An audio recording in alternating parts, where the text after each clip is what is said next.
Vamos lá. Mais uma vez. É sério mesmo que você ainda não me seguiu no Instagram? Bom, você está perdendo as mini creepypastas, porque agora estou postando histórias curtas de terror no feed e alguns vídeos que não vão te deixar dormir. Mas sabe o que não vai te deixar dormir mais do que me seguir no Instagram? É não me seguir. A minha presença estará do seu lado. Sentiu esse ventinho de leve?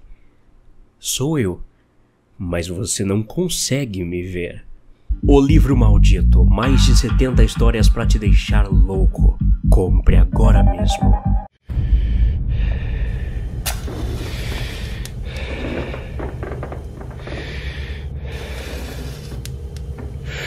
Atenção! Esse vídeo é de cunho totalmente fictício, uma história criada para fins de entretenimento. Nunca, jamais e em hipótese alguma, passe esse vídeo para frente com intenção de alarmar e causar pânico nas pessoas. O coronavírus é uma doença real.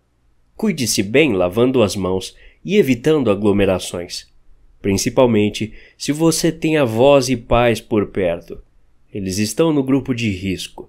Se não nos cuidarmos, veremos nossos entes queridos em uma situação muito pior. Conscientize-se, cuide-se e, principalmente, não espalhe fake news.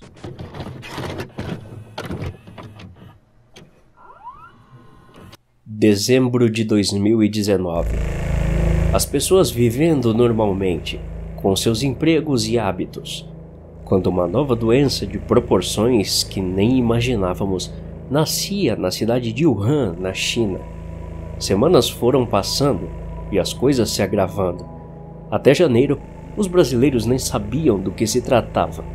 Parecia uma doença local que seria facilmente controlada. Março de 2020. Finalmente o país conhece o que foi chamado de coronavírus ou Covid-19, quando uma grande parcela de pessoas começou a vir do exterior e trazer a doença. Como ela era de muito fácil disseminação, foi impossível controlar. E em abril, as autoridades já aconselhavam o uso de máscaras e cuidados especiais com a saúde. Abril de 2020. Alguns hospitais do país entram em colapso. O sistema de saúde fica lotado e o número de mortos pela doença sobe exponencialmente. Algumas regiões decretam quarentena e isolamento social. Passou-se mais um tempo, e após um ano confinados dentro de nossas casas, as coisas só pareciam piorar. Aqui no Brasil, se falava em lockdown depois de alguns meses, mas não pensaríamos que chegaria nesse nível. Entretanto, tivemos que fazer. O governo interditou todas as estradas e colocou guardas armados para evitar que todos saíssem de casa. Além disso, todas as mídias sociais e a TV foram tomadas pelo governo. Somente o conteúdo que eles queriam nós poderíamos ver. A quarentena desde então seria mesmo real. Estamos no 9º ano da quarentena. 2030 está quase chegando, quando do nada um comunicado foi realizado pelo presidente da República e espalhado por todas as mídias sociais, televisões, rádios e internet. O pronunciamento anunciava que a epidemia havia sido exterminada. O vírus, que fez várias vítimas e ocasionou o maior colapso da história do planeta, finalmente havia sido erradicado de uma vez por todas do nosso país. A economia iria voltar aos trilhos, as empresas finalmente voltariam a abrir, os trabalhadores teriam seus serviços e rotinas que tinham antes de toda a pandemia. E finalmente, a melhor notícia, que após 9 anos trancados dentro de nossas casas, finalmente poderíamos sair e viver nossas vidas normais, sem precisar se preocupar em passar álcool gel na mão ou usar aquelas máscaras chatas. Respirar sem máscaras ou preocupações era um sonho que parecia inalcançável. Finalmente poderíamos ver a luz do dia, ter contato com nossos amigos e familiares, dar abraços e beijos em nossos avós, pois aparentemente tudo havia chegado ao fim. O vírus havia sido extinto por todos os cientistas e médicos que trabalharam arduamente para isso e finalmente haviam conseguido. Assim que o comunicado foi encerrado, fomos abrindo as portas e janelas de nossas casas lentamente, ainda com um pouco de medo. Alguns ainda tinham receio do que poderia acontecer, ou até mesmo como seria nosso contato com a luz do dia, se isso nos afetaria de alguma forma. Afinal, foram quase 9 anos sem ter contato algum com os raios do sol ou o frio de um dia de chuva. Você pode estar se perguntando, mas e as frestas das portas ou janelas? Isso foi um detalhe que eu não contei. Elas foram seladas, pois quando o vírus alcançou o pico do contágio, ele se tornou mais agressivo do que o normal. As pessoas que não seguiram esses cuidados foram contaminadas dentro de suas próprias casas, sem ter contato nenhum com infectados, somente com o ar. Ainda tinham aqueles que preferiram ficar dentro de suas casas isoladas por mais algum tempo, querendo ter a certeza de que realmente havia acabado.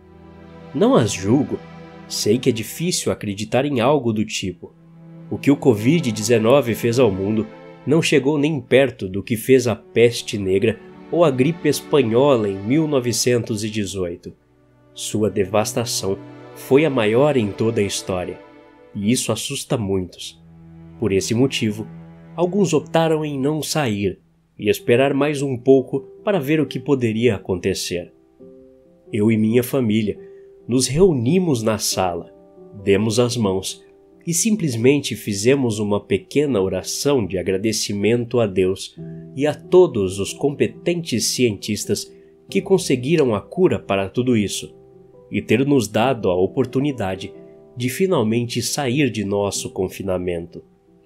Foi difícil, quase que impossível, termos sobrevivido tanto tempo, mas conseguimos racionando muita água e alimento.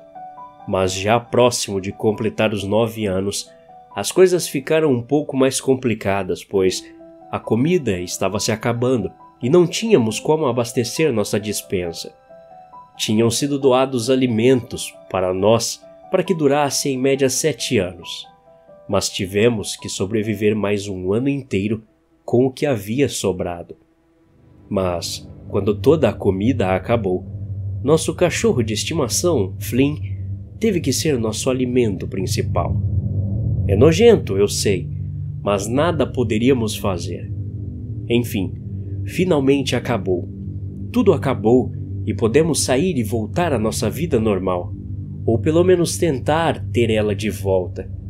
Assim que saímos de nossas casas, o que vimos foram cadáveres espalhados pelas ruas, alguns ainda agonizando, outros em estado de decomposição. Realmente, uma cena apocalíptica podia ser vista por todo o lugar. Minha esposa, aterrorizada com o que via, me pediu para entrarmos novamente e nos isolarmos mais um pouco. Mas eu não aguentava mais ter que ficar trancado ali dentro. A ideia de ter que me isolar dava um frio na espinha. Não poderia passar por isso novamente. Acalmei ela e meus filhos e disse que tudo ficaria bem, que os médicos e cientistas haviam conseguido a cura para o vírus e o ar não estava mais contaminado.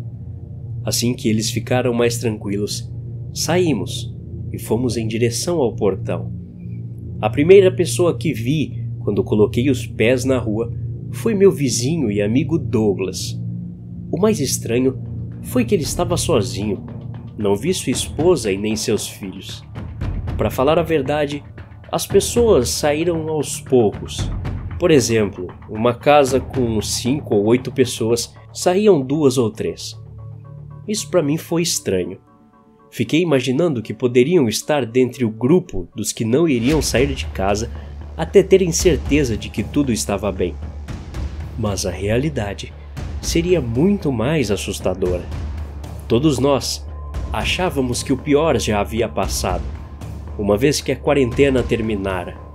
Mas quando percebemos que mais da metade da população não havia saído de suas casas, foi assustador saber que elas haviam tirado suas próprias vidas. Até a próxima. Obrigado.